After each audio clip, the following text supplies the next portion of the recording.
This is a cartoon that Mike sent me this morning. And it's true. I mean, it's, I sort of, I'm not sure how many, you know, I don't like the idea of someone being irreplaceable, but on the other hand, there are key people that if you lose, your project can be in very serious trouble.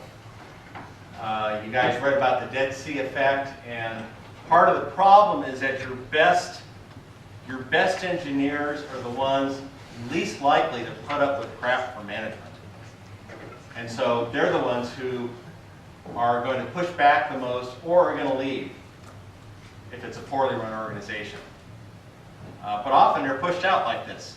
You have employees or managers saying, you know, we're going to, they basically drive their best people away. It's often complicated situations, but there you go. Okay, back 20 years ago, as I mentioned, I wrote a book called Pitfalls of Object-Oriented Development.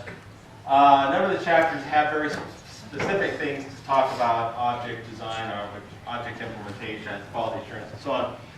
But the first 3 chapters are pretty universal. In other words, everywhere where I said objects, you could basically substitute any technology or methodology. And so I was going to write this book called Pitfalls of Modern Software Engineering. I started talking about doing it 20 years ago. I still haven't done it. But I do have some stuff up on my website, which is where you're reading this. So, managerial pitfalls. We'll just go through these real quick. Using the wrong developers. Let's see if this will come up easily. Oh, there we go. This gets back to the issues we talked about. TEPIS. In other words, you want people, talent, experience, professionalism, education, skill. A lot of organizations care about warm bodies. They care about people who will work for less money. In other words, they will basically staff based not on the people who will help them to succeed. They hire because they want to hire them. I'm not going to spend a lot of time. The format for all of these, if you haven't started reading these, is I describe the problem, I talk about the symptoms, consequences, detection, extraction, and prevention. Prevention. Seek the best developers. That may sound obvious, but a lot of companies are more interested in headcount than talent and adaptability. Developers should be a self-starter and keenly interested in the language and technology in question, and should not have professional engineering skills and discipline to match. Also, if you're adopting new technology, new languages, train your developers before the project starts. How many of you in your projects have used technologies or languages that no one has experience with? Yeah, what's your experience been with that so far? Has it worked out well? I've had some of the experiences where I've used a new technology and everything is just kind of completely flopped, and other experiences where after a month-long learning curve or so, that things really picked up and went really well. Yeah, which is what the trade-off can be. But the point is if you don't want to do that on a mission-critical project, you'd be surprised how many failed projects I reviewed where it was a mission-critical project and they were using new technology that no one had prior experience with. It happens sadly far too often. So let's go back here. Okay, using the wrong metrics or none at all. We've talked about that. So we're not going to hash a lot on this. Abandon all irrelevant metrics and adopt appropriate ones, assuming you can find them. So what you want is from the outside, decide what the appropriate metrics are and what they mean, have automatic metric generation. Well, do it.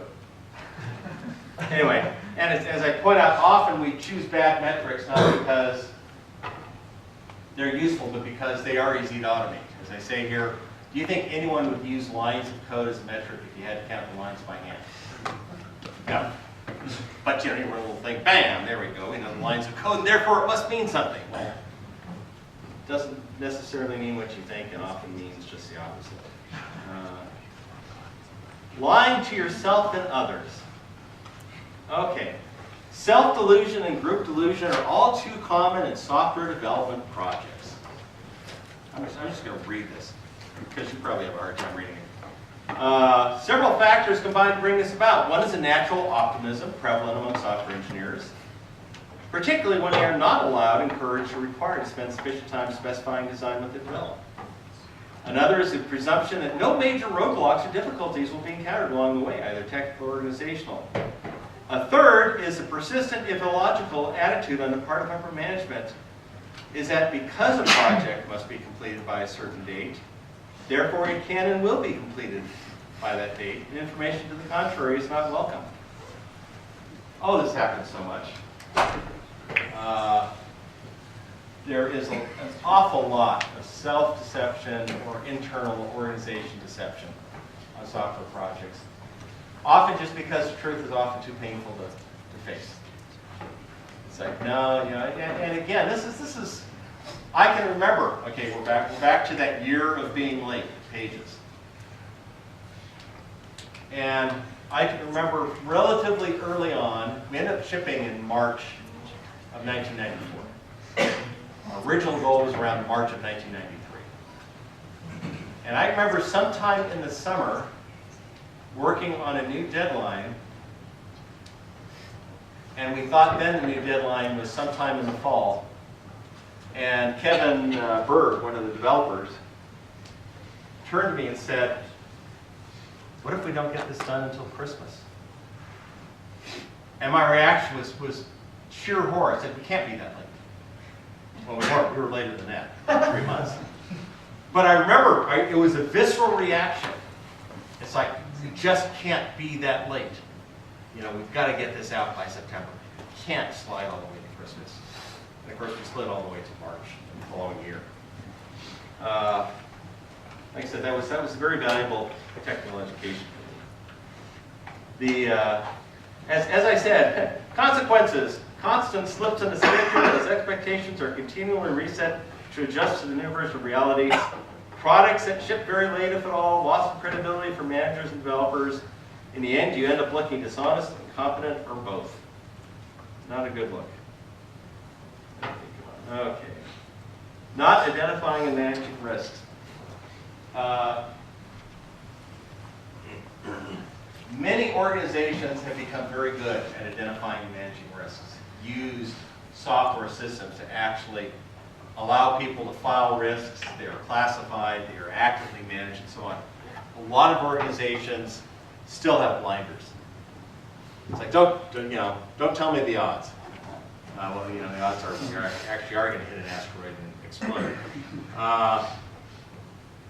The failure to identify and manage actively, proactively identify and manage risks is a major factor in software project failures. I already told you the story of Eric with my memo where I identified 13 risks. I was told to shut up an architect, and me being me.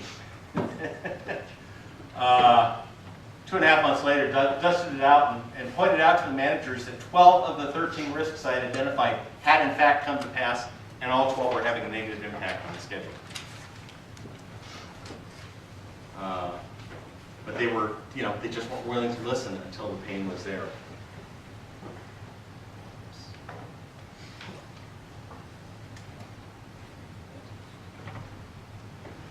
Yeah. Adopting a technology or methodology without well-defined objectives. Okay, this is the sort of, not only is this new technology or methodology a silver bullet, but it's just going to make everything better. We're going to go agile, and because we're going agile, we'll develop twice as fast, and everything will just work. The quality. It's like, oh no, that's not how it works. You have to say, we're developing agile because we want to achieve X, Y, and Z, and this is how we're going to achieve X, Y, and Z adopting agile. And here's what we have to do in order to achieve X, Y, and Z in adopting Agile. Same is true. You know, if you're adopting a particular language, well, we're going to switch over to this language. Why? What's the point, and what's it going to take to achieve what you want to do? That may sound really obvious, but guess what? There are fads in software engineering. You have a lot of stuff that's done not because people know what they're doing, but because it's cool or they think it's going to magically help problems. It's still have a lot of blocking and tackling. Misjudging relative costs. This has to do with the classic thing in Brooks where he says, you know, my observation is half the time a project is spent on testing, so it's never scheduled that way, but that's what works out. You have the same thing. This is why you get so many projects that get to the 90% completed part and then drag on for months, years. Insufficient time was allocated for dealing with hard problems, for dealing with testing, for ensuring quality. This is the everything is going to go well pitfall. And testing, we can do all that in a couple of weeks at the end. Allowing new features to creep or pour in. This is just a classic syndrome of scope creep. In other words, okay, we're going to get the project, it's going to be delivered, you know, end of the quarter. Oh, can you just add these 3 new features to it? There's an article, in fact, I may have posted it on the class website. The place where I have the extra credit books, I also, below that, I have articles which aren't extra credit, but you may read for interest. I think I may have posted one there that I ran across about a month ago from a developer who says, just is a 4-letter word. He's referring to having people come and say, well, just add this one feature.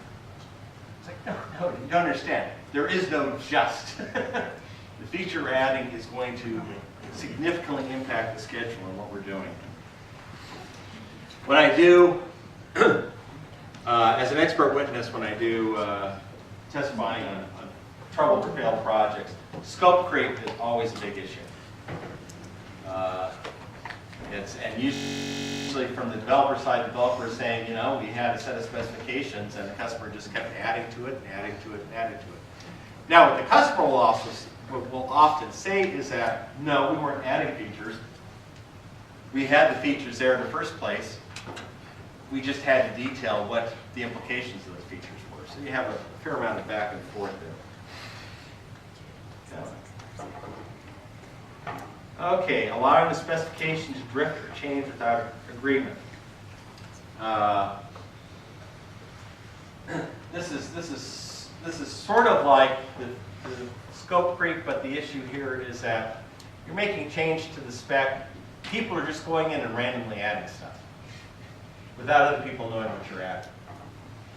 So you have someone who said, hey, this would be a nifty idea. Let's have the app do this, and they just go in and change the specification, and someone else says, yeah, you know, let's change this around to do this.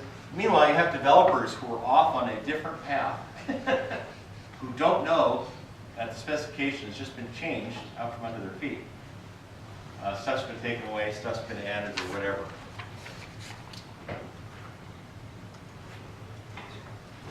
Attempting too much, too fast, too soon. There we go.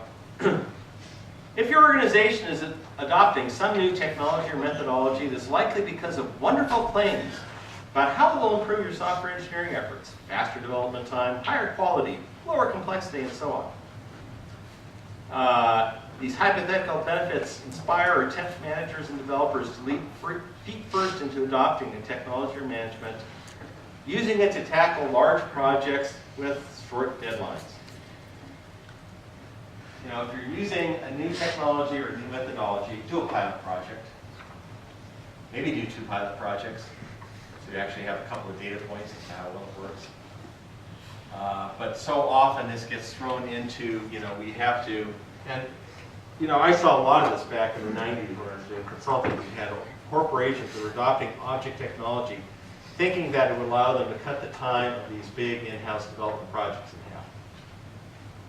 when they didn't even have experience with offshoring architecture development. It's like, no guys, this is a learning curve for you here. Yeah. How would you classify the difference in business terms between a pilot project and a normal project? Pilot project is one that is mostly a proof of concept. It's not mission critical. They're not depending upon it for any change in the bottom line of the company. And it can be thrown away if they have to. So it's something that may have value, but doesn't have to have value? Doesn't have to have value. It may be, if it actually turns out well, it's a nice to have.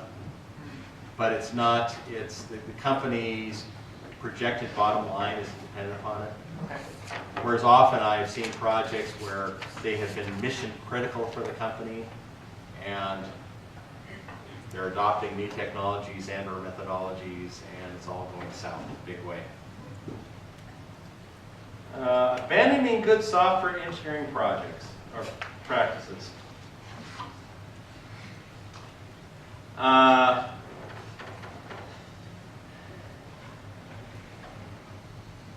The problem here is that upper management will often, well, this, we've already talked about this. This is a sort of, well, we're using X because we don't need to do testing. Because this magic technology means everything's just going to work. We're using this third-party engine. It's surely bug-free. You know, and it will do everything we expect it to do. So it will cut our development time substantially. So, you know, there's sort of, again, basic blocking and tackling, to use a football metaphor, which is probably unfortunate, because that seems to be a core problem. Anyway, but it is true, it's the basics. And if you'll just, I played football in high school, I watched football and so on and so forth.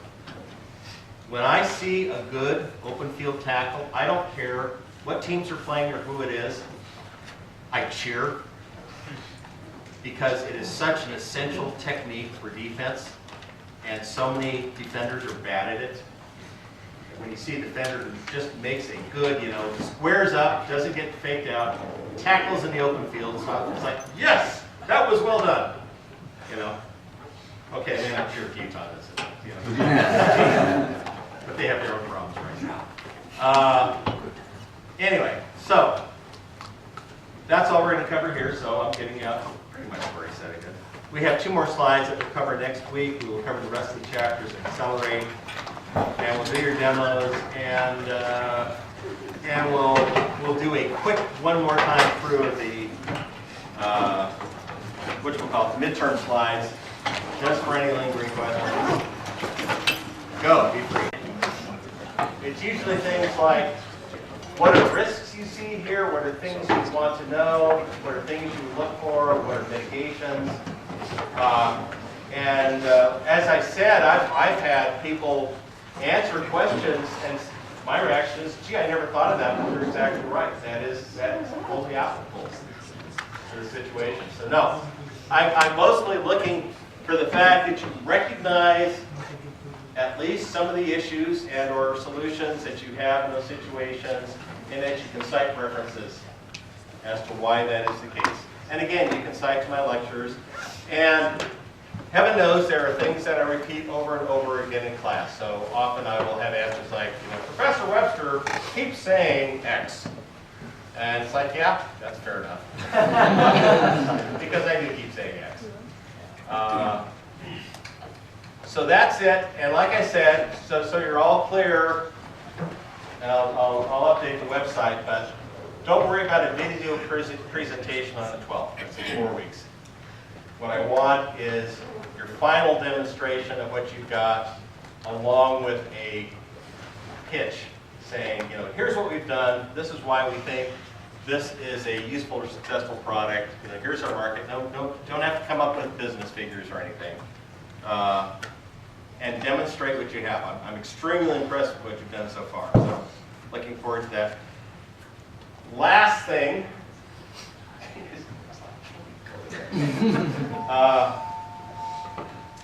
The lectures, the last 3 lectures, last 2 lectures actually, only two lectures left, the 26th and the 5th, because the 12th will be the demos. Now I'll channel this out on Slack. Let me know what you'd like me to talk about. Oh, if there are any topics, there you go. If there are topics or specific questions or whatever that you would like me to talk about, let me know. I certainly have things I can talk about. I've got a lecture I'll probably do. It's relatively short on legal risks in IT.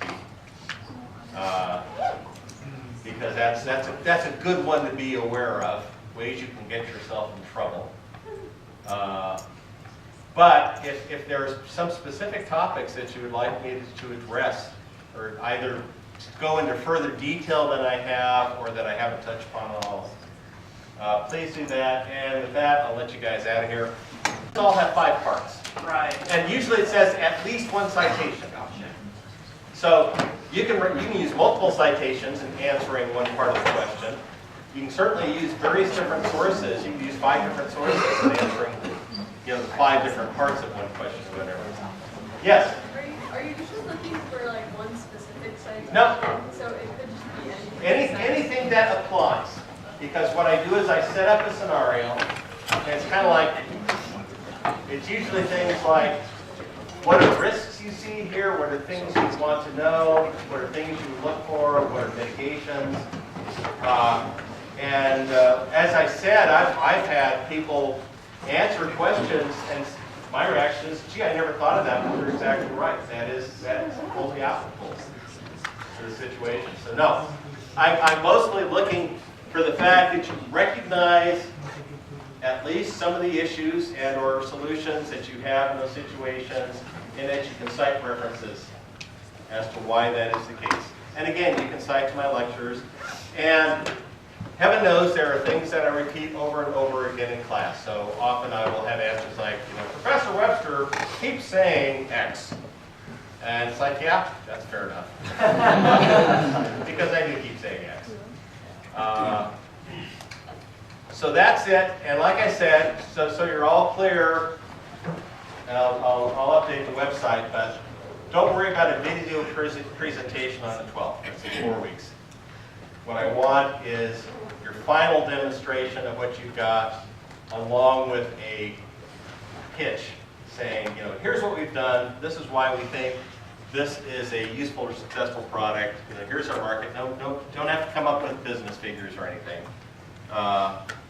And demonstrate what you have. I'm extremely impressed with what you've done so far. So, looking forward to that. Last thing.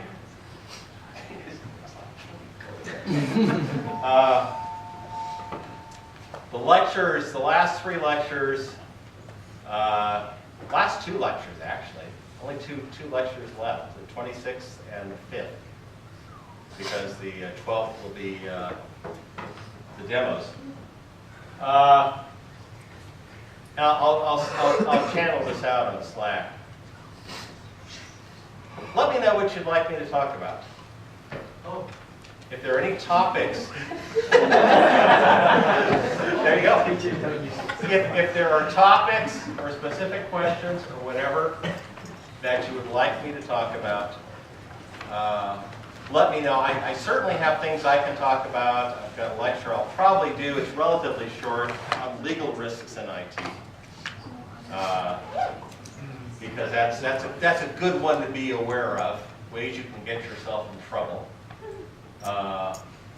But if there's some specific topics that you would like me to address, or either go into further detail than I have, or that I haven't touched upon at all, please do that. And with that, I'll let you guys out of here.